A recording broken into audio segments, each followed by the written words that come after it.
and welcome to a Halloween-themed episode of 5 Film Friday. I'm going to be giving you a list of 5 horror films that you've probably never seen. First on the list is The Fly, and this movie is just insane. David Cronenberg is known for his movies that have crazy effects, like disgusting effects. And The Fly is all about it.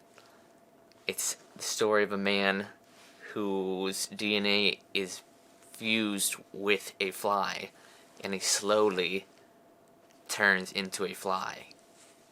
And not only is it an awesome, interesting, original story, it's also so messed up, like in so many ways that you wouldn't even think about.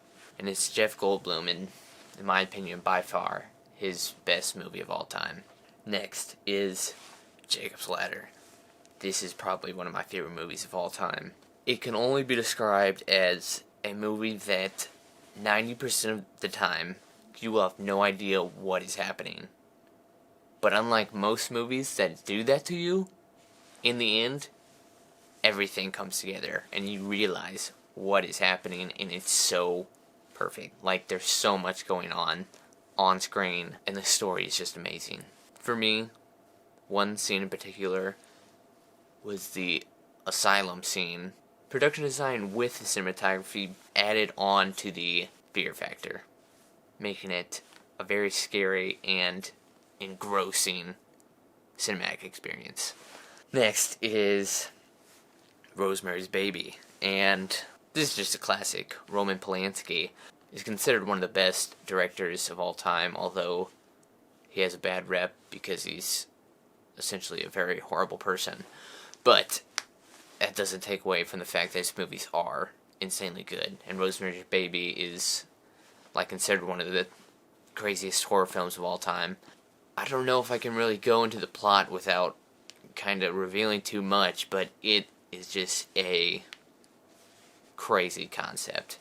If for no other reason, you have to see this movie just because it's a classic, to get the reference of what people are talking about when they say Rosemary's Baby.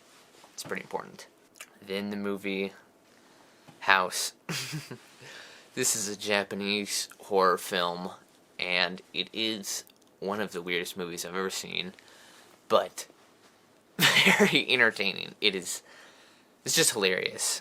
I'd say this is a movie that is best experienced with a group of friends, and you're just watching it for shits and giggles.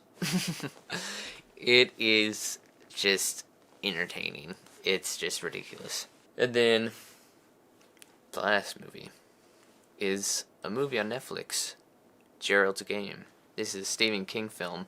You look up this movie and you see that it's the story of a girl who is handcuffed to her bed for a sexual game, but then her husband dies, and then she's unable to escape. And you think, how could they possibly make a hour-and-a-half movie out of that? And let me tell you, Stephen King knows how to write a story.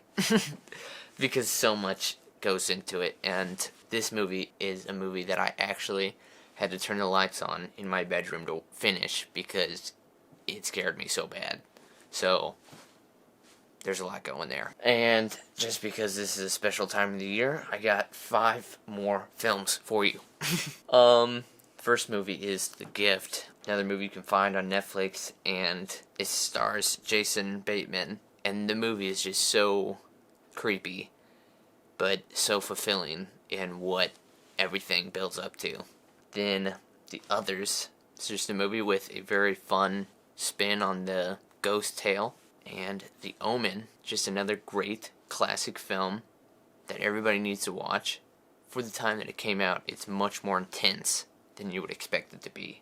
And the movie 1408, another Stephen King film starring John Cusack and Samuel L. Jackson. It's a movie that is a simple premise, but goes so much more intense than you would expect it to be.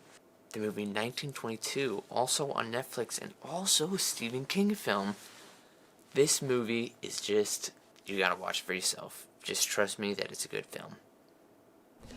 That's all I got for you.